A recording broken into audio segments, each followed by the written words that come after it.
So before we jump into our important conversation today, my name is Nakia Strickland, and I serve as the Assistant Director of Constituent Relations in the Office of Alumni Relations at the University of Louisville. And I'm very excited to see all of you all here for this important conversation focused on building an anti-racist society, one conversation at a time. I will now turn it over to Kendra Otis, who serves as the Vice President of the University of Louisville's African American Alumni Council. Kendra is a 2013 graduate of the University of Louisville's Kent School of Social Work. She is currently employed as a middle school counselor. She has served on the African American Alumni Council since 2017 as the Student Engagement Co-Chair, and now she serves as the Vice President. She also serves as serves on the board of directors of the Portland Promise Center. Thanks, Nakia. Good morning, everyone, or good afternoon. Who knows what time it is? Like I said, I'm joining you from a middle school right now. So who knows what time it is. Thank you all so much for joining us and for taking the time out to learn more about this topic. Just a second, I just dropped my notes on the floor. Sorry. All right. Again, thank you all for joining us. Today, Terrance Sullivan and OJ Oleka will lead us in a discussion on what it means to be anti-racist and how we all have a part in creating a more anti-racist society through a policy lens and bipartisan perspective.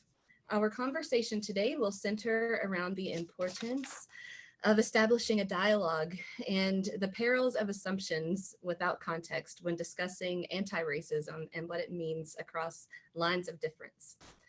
Towards the end of this event, we will have a Q&A with Terrance and OJ, so please feel free to drop any questions that might pop up in the chat. So I will now turn it over to OJ and Terrance. Well, thank you, Kendra. Good to be with everybody today. The first quick thing I'll say is thank you to all of our veterans. Of course, today is Veterans Day, so if there is a veteran on this line, or if you are close to any veterans, or really any of us who could thank veterans, thank you for everything that they have done and sacrificed for our country, and quite frankly, in a lot of ways that we can even have these types of conversations. And shout out to Kendra for being a middle school counselor. I used to teach middle school. That's a tough job. It's a weird age. Everybody is strange in that building. So Kendra, shout out to you for the hard work that you're doing. And the last disclaimer, I do have a 6-month-old at my house. My little girl turned 6 months today, and she is discovering her lungs. So at any point, you may hear her. As I hear her now, I think she just conveniently woke up from a nap. So just want to give that disclaimer on my end. Terrance, what's new in your world? So I echo everything OJ just said, minus the 6-month-old. And it's fascinating to hear you say that, just because when we started having these conversations, I think she was a 1-month-old or barely there. And really just thankful for everyone who is here to have this conversation. I think now is as important a time as any to have these types of conversations. And it's very encouraging to see the amount of, or the number of people who are interested in this and the engagement. And I can say from just what we have tried to do, the engagement and people reaching out, it's just been really encouraging that we do have a very bright future with people very determined on making a difference. And so with that, we can start talking more about this issue as opposed to just talking around it. I did want to start by saying one of the biggest things that we really discussed in starting AntiRacism Kentucky was how anti-racist views and policies and behavior has to be intentional. And I think that's where we have to start, because we need intentionality in order to address things in a more efficient manner and with efficacy, because some of these things that we see are institutionalized and systemic. And in order to address things that are institutionalized, you need to institutionalize a solution as well. And so to do that, you have to be intentional. And that's really just the start of where this conversation can go. But it is good to set that leveling to say that intentionality is key. And even in times where it feels like, well, things will just work out, you still have to be intentional about how you address certain things just to make sure that you have that result that you're seeking. And I think the intentionality, Kendra, if I could just really add to this really briefly, looks a couple different ways for us. When we think about Anti-Racism Kentucky as a coalition, and that's what it is, it's a coalition. It's not an organization. It's not a formal body, but rather a coalition of Kentuckians from all across the Commonwealth, urban, rural, suburban, Black, white, Asian, Latino, anything that people can show value in with regard to caring about this issue, you're going to have those folks involved in the work that we're doing. The reason why that's important is because it looks a couple different ways. Number one, it looks like, as Terrance already pointed out, changing policy from an institutional perspective. When we talk about institutional racism or systemic racism, the way that I always try and define it, you have the things that individuals do. If I dislike or hate someone because of the color of their skin, well, that makes me a racist person. That alone obviously is bad, but you can't legislate that out. You can't pass a bill that says racism is no more. We wish we could. That'd be a lot easier to just rally behind that, but it lives in people's hearts and in their souls. And the challenge is when the thing that's in your heart and your soul seeps into the system. If you are a teacher who decides you want to suspend 12 and 13 or 6-year-old versions of Terrance and I, just simply because of what we look like, and as a result, we miss class time, we miss interactions with our peers, and all of a sudden we're behind academically, behind in terms of socialization, and we know where that leads. Or if you're a medical professional and you believe, as some research has said, that Black people have a higher pain tolerance and our skin is tougher, then all of a sudden you're providing a poor pain management, a poor pain treatment for Black people in particular, for people of color broadly, and that has significant and profound consequences potentially for the long-term health outcomes and the way that people live their lives. Or if you're a banker and you refuse to give a loan to somebody who has a good business plan, or you refuse to allow them to sell their home or purchase a new home with additional access to capital because of what they look like, that is when your individual racism seeps into the system. If people who think like you are doing this across the city or across the Commonwealth or across the country. So what we're looking to do is to get rid of those things, is to end the institutionalized version of all that stuff. Those are some of the policy ideas that we have in terms of getting rid of that. But then also there's the second piece, which I think is also as important, and Terrance alluded to this as well, making this conversation not a partisan one. This is a bipartisan effort. Terrance and I come from different ends of the political spectrum, different political parties, but we both believe that access to opportunity and removing any barriers with regard to people of color, Black people specifically, is a problem. This is not a partisan idea. And so what we're trying to do is make that clear. And I think we've been successful in a lot of the conversations that we've had in moving that conversation and moving that needle.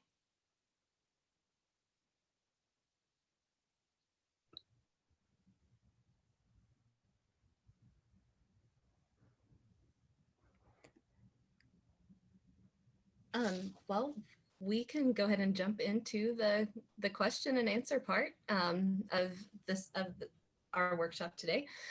These questions were submitted ahead of time by you all, the audience, so we will just work through some of these. What can business leaders do to support your efforts with Anti-Racism Kentucky? Do you want to take that? Oh, I was gonna say you facilitated more of our economic development side, but what business leaders can do is one, being cognizant of the fact that there are issues that are systemic and institutionalized, and finding ways to look at your own practices, because that's really important, because policy can only do so much. Legislation can only do so much. But if people are able, especially people with influence or positions where they can make a difference, that's so much faster and much more effective. Because if business leaders can do, and I don't want to say the word audit, but that's the word that's coming to mind right now. But if you can look internally at your own practices and identify some biases that you may hold, or if you, let's say you have a bank and you're looking at the different loans that you have out, and that you recognize, hey, we have 99% of our loans are to white people. Maybe then look and try to figure out why is that? What can we do to change that? But really, for the business community, it's just self-assessment, and not just identifying that there are issues, but then coming up with solutions on how to address them. And that doesn't have to be done on your own. There are people, organizations, groups that would definitely be willing to step in and help you modify your practices so that you are more inclusive and address issues that you may not have recognized even a year ago. And so just having those conversations, looking internally and making changes in the way that you can, because again, that's much faster than waiting for some policy or some mandate, because we know that those aren't the most effective ways to do anything. Terrance said something that I think is really important. Businesses can make a lot of these changes on their own. I mean, we already talked about this as a bipartisan thing. I mean, I identify as a conservative Republican. It's not often that you will hear me say the solution to problems is through more government action. And so for business leaders, you can actually make that statement even more true by doing less in terms of asking government and doing more and asking yourselves. I mean, it becomes a very easy proposition to say, I am a business. Where, in fact, can I increase my investment to make my company more money? It's a question that you ask yourself every day. McKinsey did a study that said that organizations that are more diverse at the top in terms of their board and in terms of their senior management are more profitable. When you think about it, it makes more sense. If you're trying to reach Black women, you should probably have some Black women at the table to hear how they like to be messaged to know what products they're interested in, and to know exactly what would make them more consumers of your product. Same thing with any particular group. You can do that by diversifying your leadership and diversifying your board. That also then allows you to do another thing, which is to invite the changes that are going to come along with that. Your organizational culture should change if you're more diverse. The example that I like to give is if you have a boardroom full of men and you're trying to figure out how to institute a policy with regard to childcare or to leave, it'd probably be beneficial to have fathers in the room, but more specifically, mothers in the room. And then you can learn from them in terms of what is best. That way, you can have a better policy all across the board because you listened to the people who would be most impacted by it. These are things that you can do on your own without any government entity, without anybody really telling you what to do, and they're better for your employees, and they're better for your business, and they're better for your profitability. The other thing I think is important that Terrance mentioned is doing an audit, and whether it's financial to see exactly where your spend is, if you are a business who does do investments, but also where your people are with regard to your leadership. Do you have a talent and pipeline track that includes a significant number of people of color and Black people specifically? Again, not to try to produce any quotas or to have any specific number of outcomes, but because if you have a diversity of people, then inevitably you'll have a diversity of thought, of ideas, and ultimately projects that can be more beneficial to your organization, to your company, and your community. And that's the important aspect of what we're trying to do here. It's trying to create a tide that lifts all boats because it allows all people to participate in the full American experience. Again, that means better health outcomes, it means better economic opportunities and educational equity as well. So those are things to think about from a business perspective that really aren't that hard to do. And I'll say again, from my personal vantage point, I have the honor of being the president of the Association of Independent Kentucky Colleges and Universities. It's IQ for short. We advocate for good public policy for private colleges and universities in Kentucky, places like Bellarmine or Spalding, Berea College, Transi University, a number that I'm sure many of you know. We recently were in a position to hire some grant writers. And so I put out an all call to folks that said, look, if you know any grant writers who are people of color, Black people, send them to me, because I want to make sure that we're providing opportunities for folks. This wasn't a difficult or hard decision. I didn't keep anybody out. We're not looking for a specific number. It's just opening the pool and using your social capital as a business or organizational leader to bring new people into the fold. Those are the types of things that, again, if everybody's doing them, these are the types of systemic and institutional, at least surface level changes that can have some pretty profound impacts down the road. Thank you, guys. So I want to switch and kind of get back to the basics. How do you all define anti-racism? I think maybe, there are people who would like to have a definition of that. And, let's start from there and guide the conversation. Sure. So I'll start by really repeating what I was saying earlier. Is anti-racism to me means that you have intentionality in going against racism. And I know that sounds very elementary, but there's also a belief, I'm not racist, so I'm anti-racist. And that's different because one is being active and one is being passive. And that's not to say being not racist is a bad thing, but it's also much better to actively seek ways that you can help to fight against some of this institutionalized racism. I think OJ's example of having that call for grant writers to say, you know what, I also want to send this out and say, if you know any grant writers who are people of color or Black, send them, make sure they apply.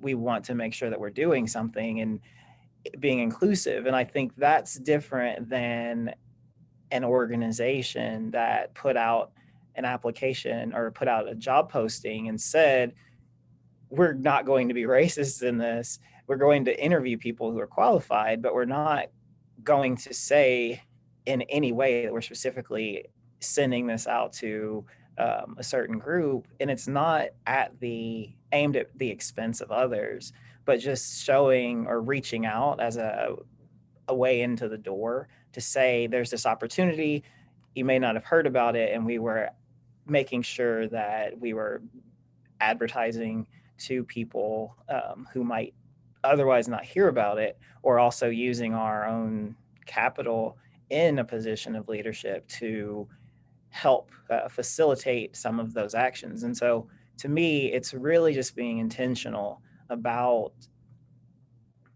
and explicit about your motives and your motivation of being anti-racist, as opposed to just not harboring any racist thoughts, because both of these are good things to do.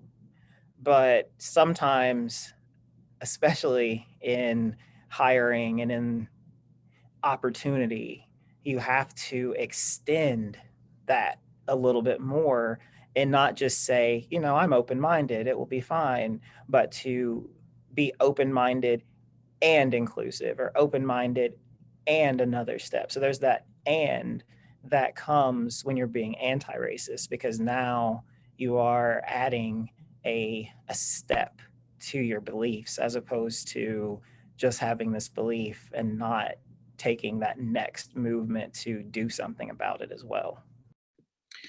Yeah, in my mind, and I have thought about this quite a bit most recently. Obviously, I think a number of us have, which is why we're having this conversation now. But from a practical perspective, I think there are a few key things to take away here.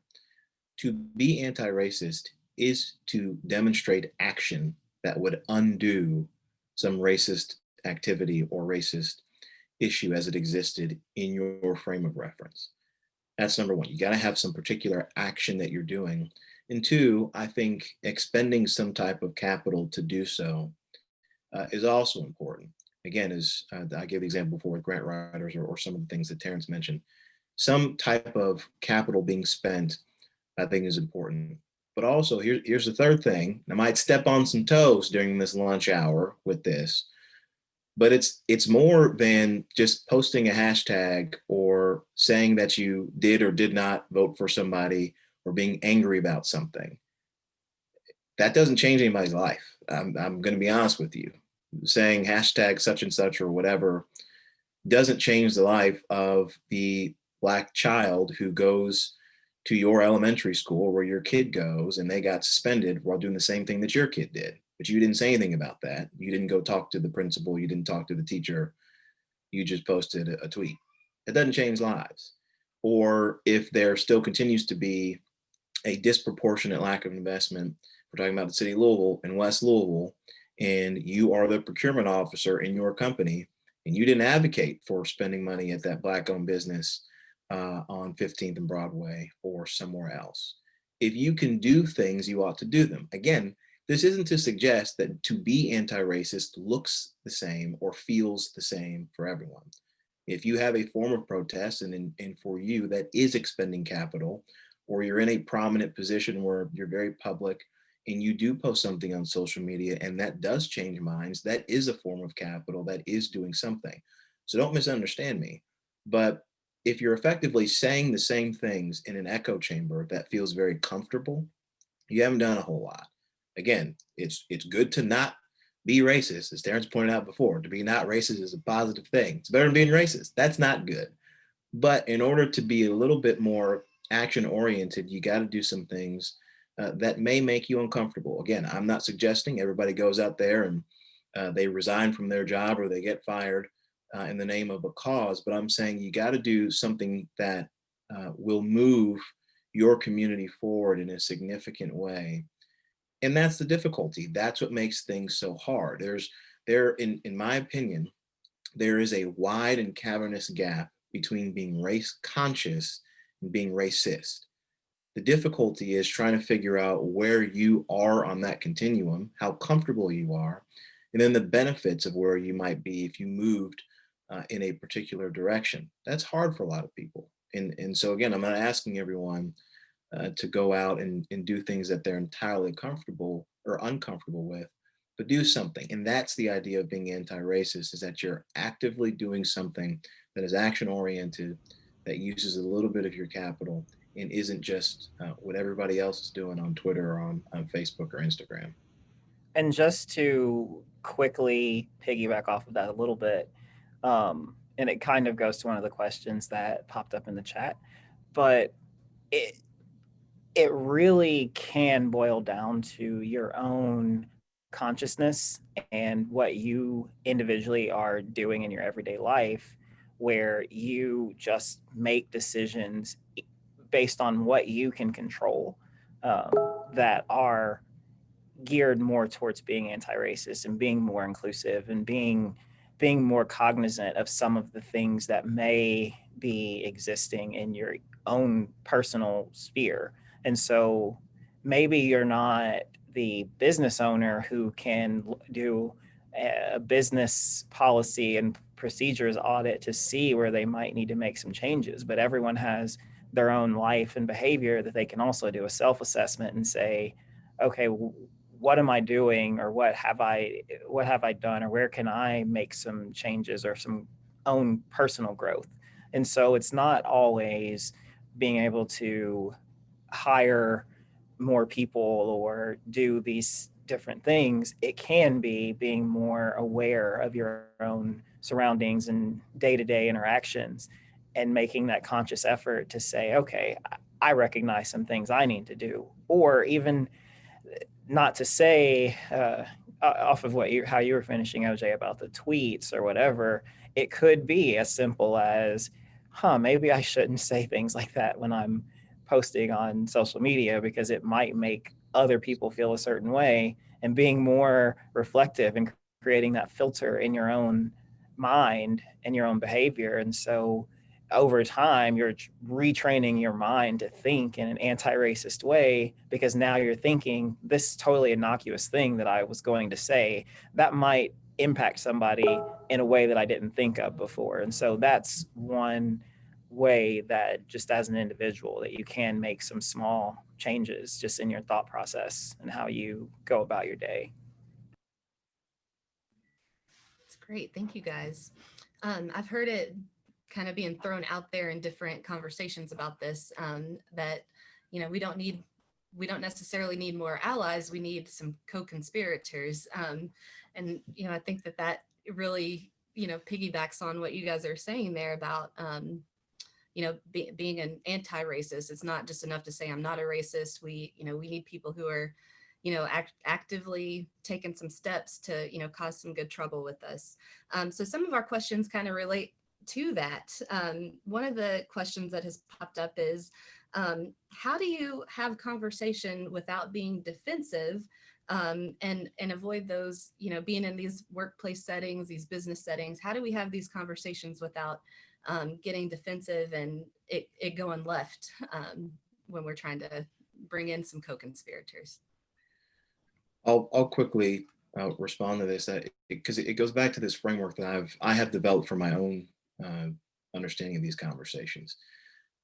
If you assume that the choice is binary, that somebody is either racist or race conscious, then inevitably you will be very defensive when you're having conversations, because then what happens is that if someone says something that offends you, you're assuming that they can't be race conscious or they wouldn't have said what they said. As Terrance pointed out before, they didn't think through it, whatever the issue was. So if they're not race conscious, then you assume that they're racist, which then obviously makes you, as somebody who is very concerned about this issue, very defensive for a number of different reasons, from anything from being concerned about your interaction with your coworker or boss or manager, to threat of physical violence. I mean, if we're talking about a true out and out racist, then you never know what that person is capable of.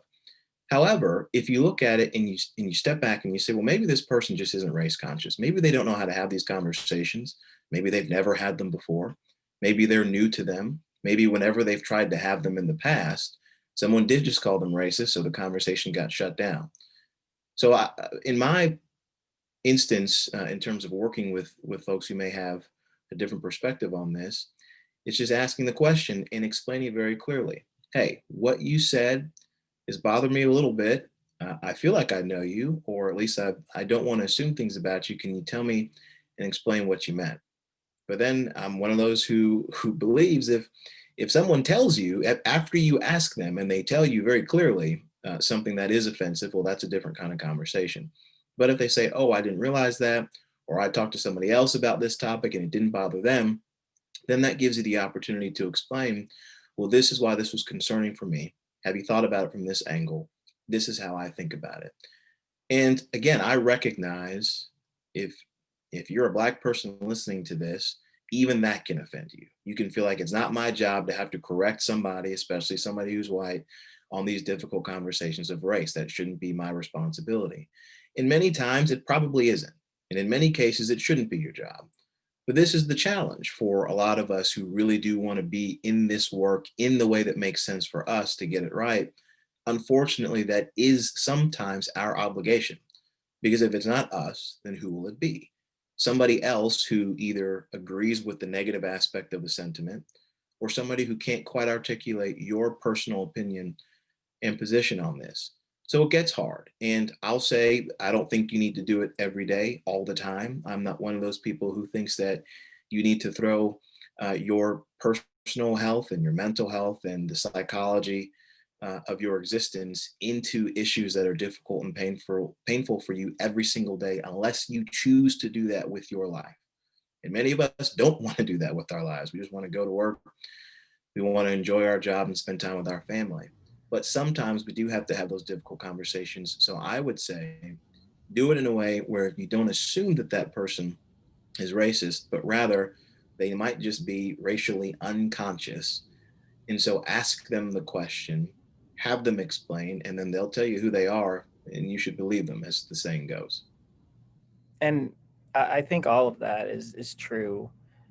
And I think for me especially, I feel that there's also an approach to these types of conversations that has historically, not always, I've dealt with my fair share of very explicitly open racist people, and it doesn't it doesn't always go well. But even then, um, one starting point is being open and a little bit of vulnerability to say, to put it out there, like, I'm also trying to learn, like, why are you not why are you how you are, but what motivates your beliefs and thoughts, and putting that out there that I'm not going to completely judge you based on this conversation and assess you completely as a person based on how this goes, but I'm really trying to learn.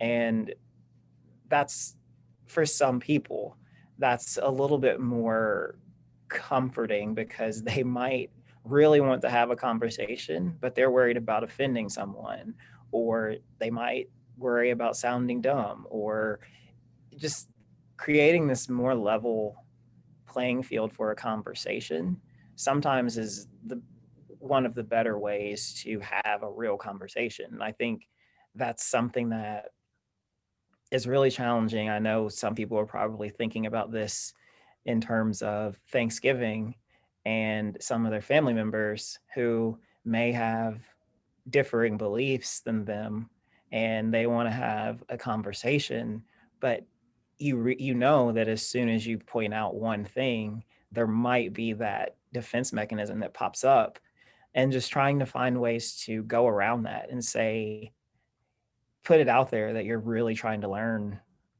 what motivates them, what's behind it, what's the impetus of your decision making. And I think that that's important because people ultimately want to feel heard and understood. And even if you disagree, you still are still showing that you're trying to understand. I think makes it go a little bit better. I don't I don't necessarily know where this went, but OJ and I were having a very long conversation the other day on which we disagreed on some things. But I do think that there was that point there saying, I'm just trying to understand something. And it's not a judgment on you. It's not a judgment on your beliefs. It's just, this is how I feel about X, Y, and Z. And now I'm just curious how your thought processes those same things, and putting it out there that it's not a judgment. And I think one of the messages was like, this is not, I don't know, it's not a judgment on this either way. This is just how I see it. And I think that that's important to having real conversations, is being able to say, this is just something, I'm just curious. And curiosity may have killed the cat, but it also is a way to learn and a way to be a little bit less assuming. And I think that's another point to dive into in this. And OJ's talked about this before and spoke to it really well about making the perils of making assumptions when you enter a conversation.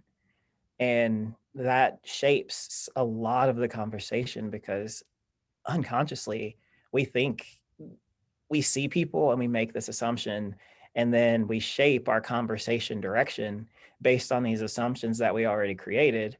And so that can also inhibit your real and open conversation.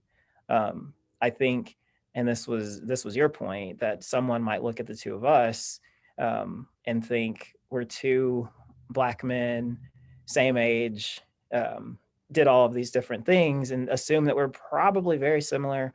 We have the same thought process on things. And so they go into that conversation already assuming those things. And that then dictates how that whole interaction can go if you haven't had previous conversations to realize, wait, you're very different on almost everything. And that shapes how the rest of the conversation goes.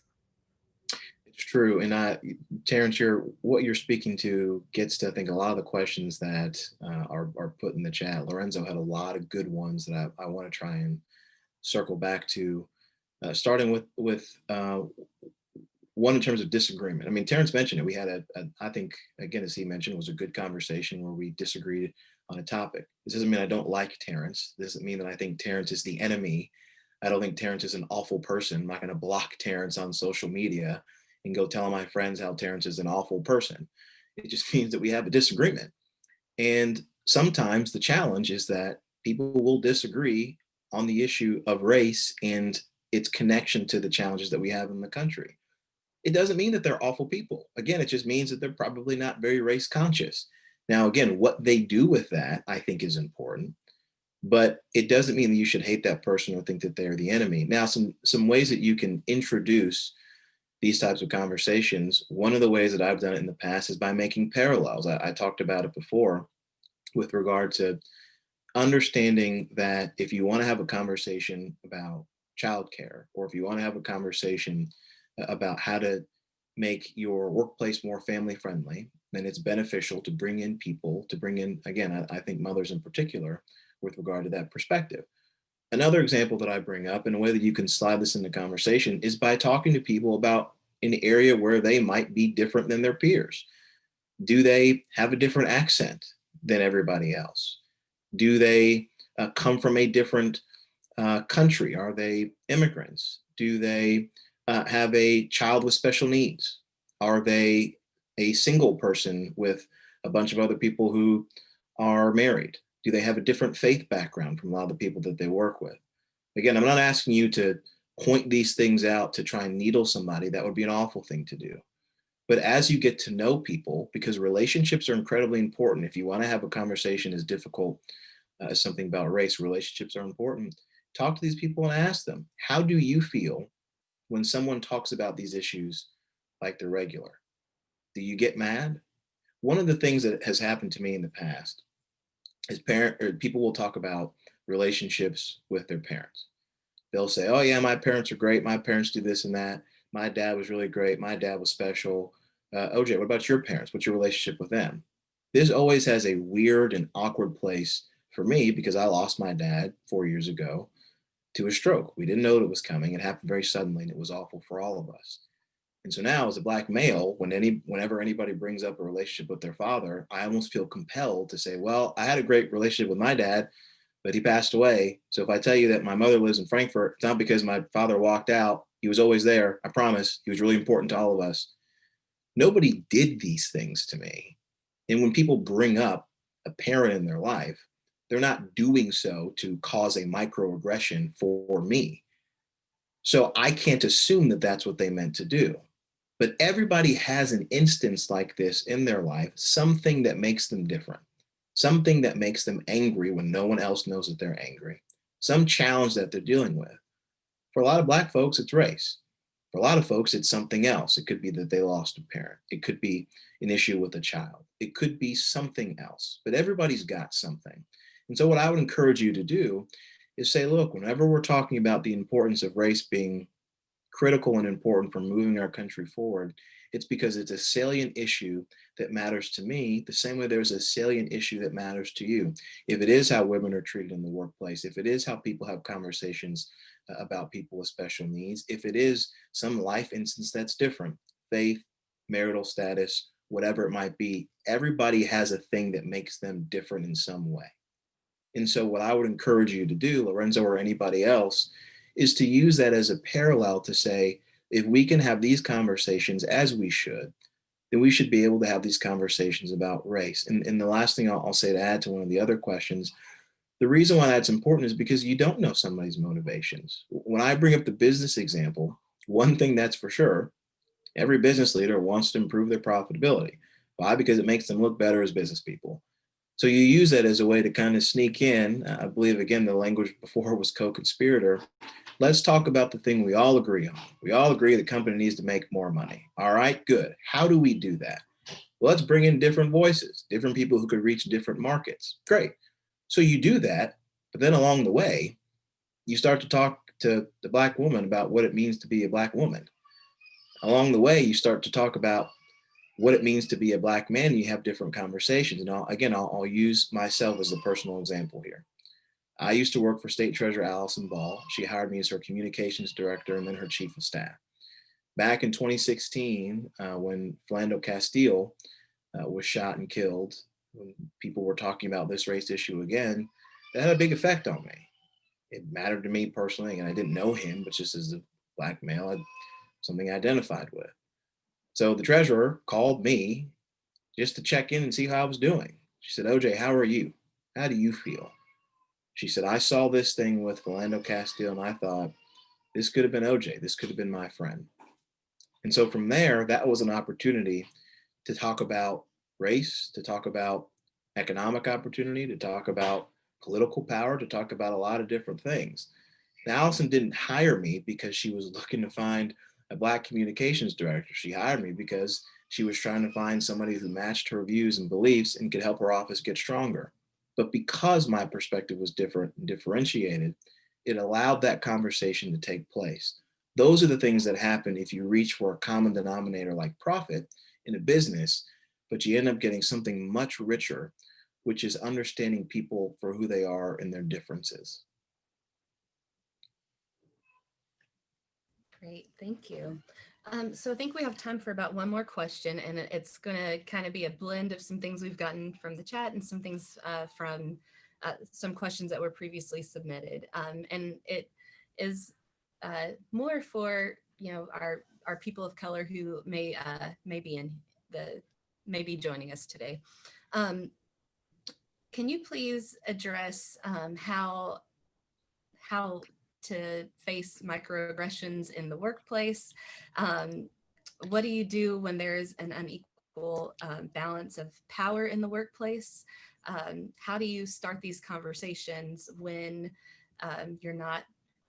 you don't feel like you have the power to bring about change? And then secondfold to that, how do you answer your non-Black friends and colleagues when they ask those questions like, how can I help? What are you doing and feeling? And you kind of addressed that a little bit when you talked about your former job, but what do we say to people who are trying to be allies, trying to be co-conspirators, but when we're also kind of dealing with just the heaviness of being in these spaces at times? Ooh, this is a lot. We could spend the whole hour on this.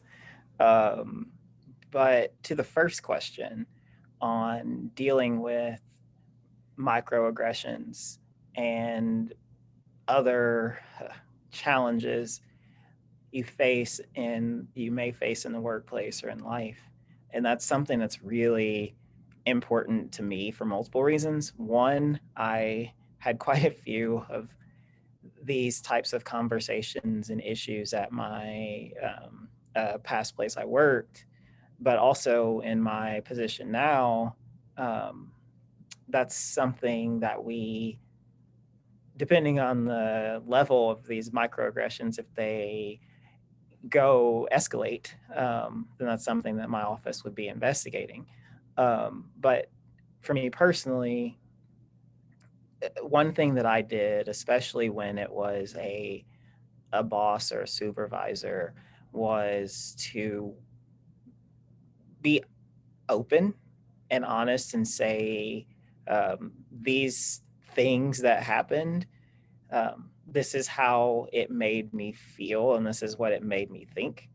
And I prefaced it by saying, I don't believe that your intentions were to be racist or offensive, but when this happened, this is how it made me think, or this is how it made me feel.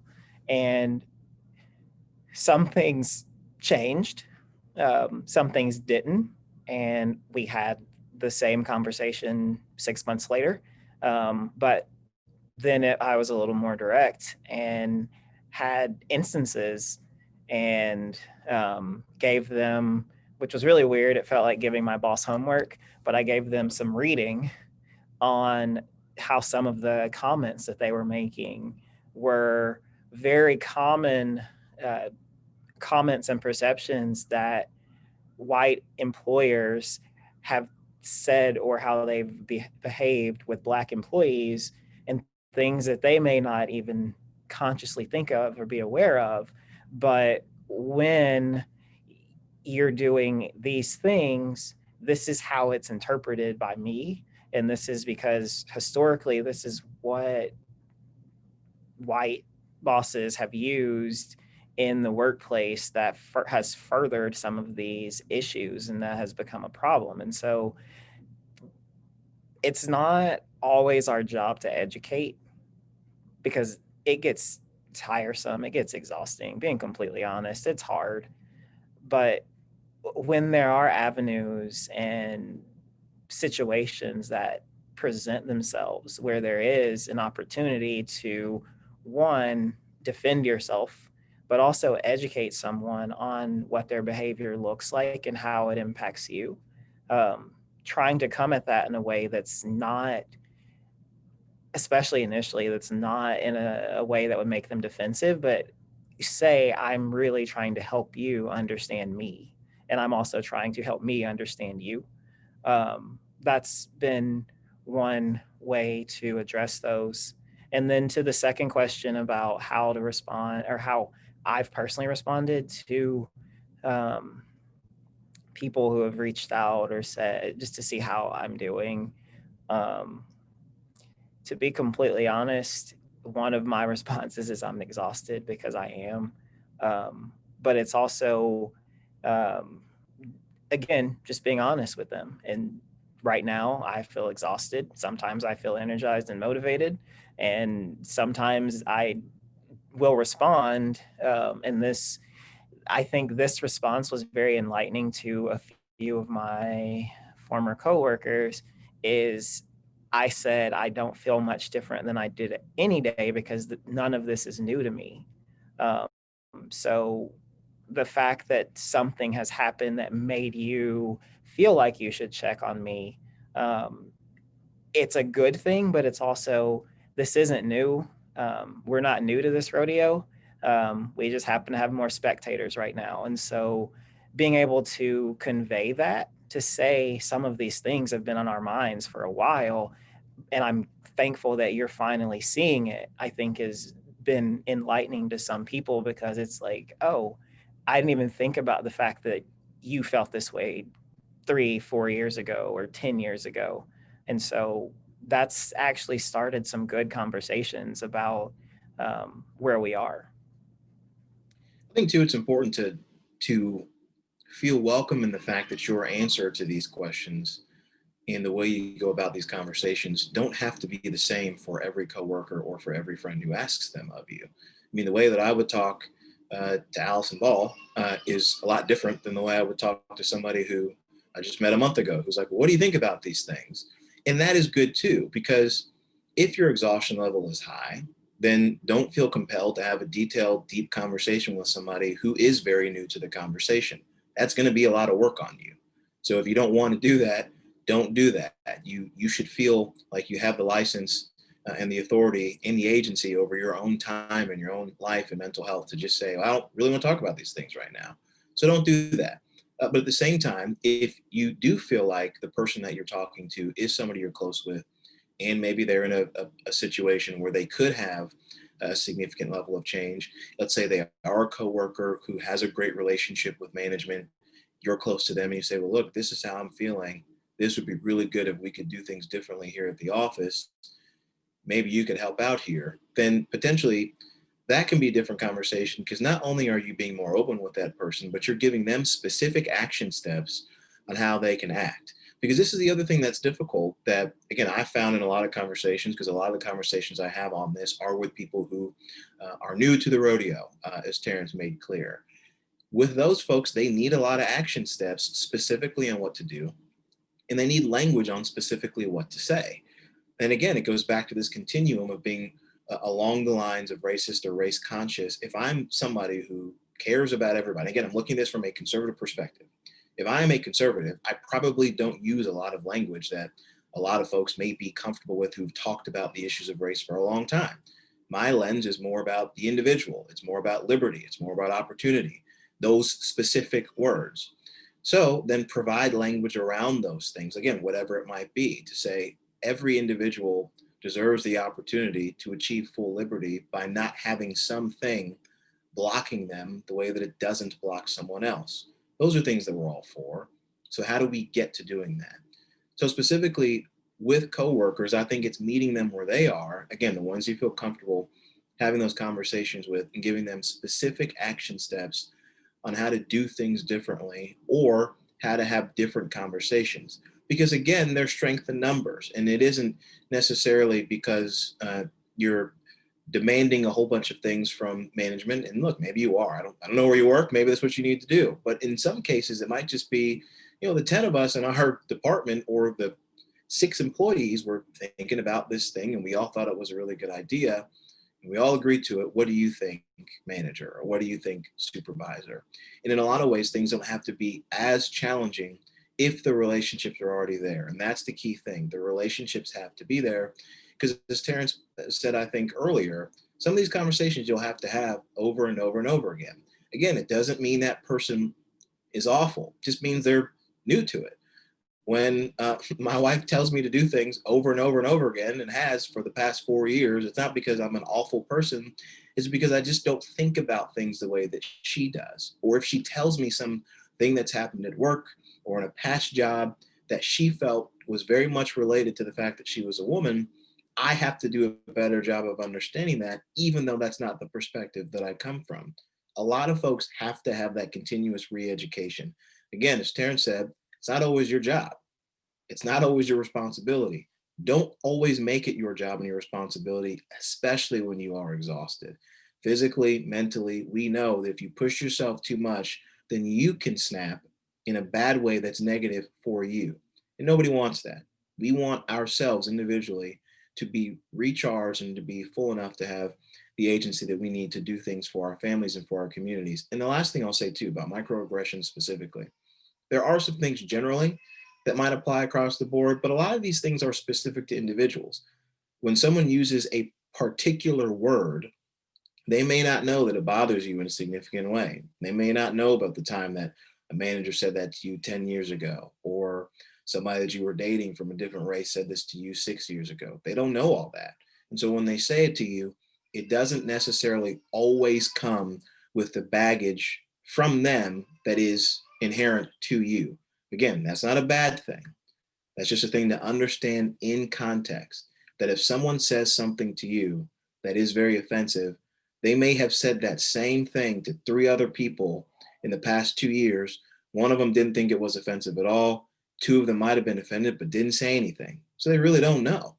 Now, again, you've got the opportunity to there, as Terrance said before, to say, look, I assume that you meant well by this, and you and I have a good enough relationship where I want to bring this up to you. But this specific thing was offensive to me, and let me tell you why. Again, you've got to offer that why in reasoning, because if they don't know why, and you just say, well, this was offensive to me, especially if no one's ever told them it's been offensive before, and they've been saying this same thing to many people over the years, they're going to think that it's a problem with you, which again is not the goal, not the desire here. But if you're explaining, no, it's not a problem with me, this is just an aspect of me that's important for our relationship, that's key. But again, microaggressions are different for everyone, which means that if you really are offended in a way where this is going to be a problem for you, you should address it. Don't do it when you're exhausted. Don't do it when you feel like it's going to be more painful for you to discuss it than the solution will be. But you do owe it to yourself to do it at some point. All right, thank you guys so much for joining us today. I'm going to pass it back over to Nakia for some final comments.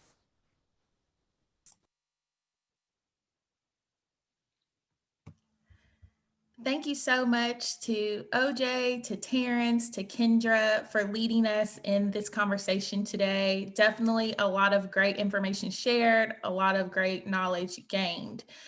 To learn more about Anti-Racism Kentucky, I am going to drop a link in the chat for you. I also want to drop a link that will lead you to more of our virtual engagement events sponsored by the Louisville Alumni Office.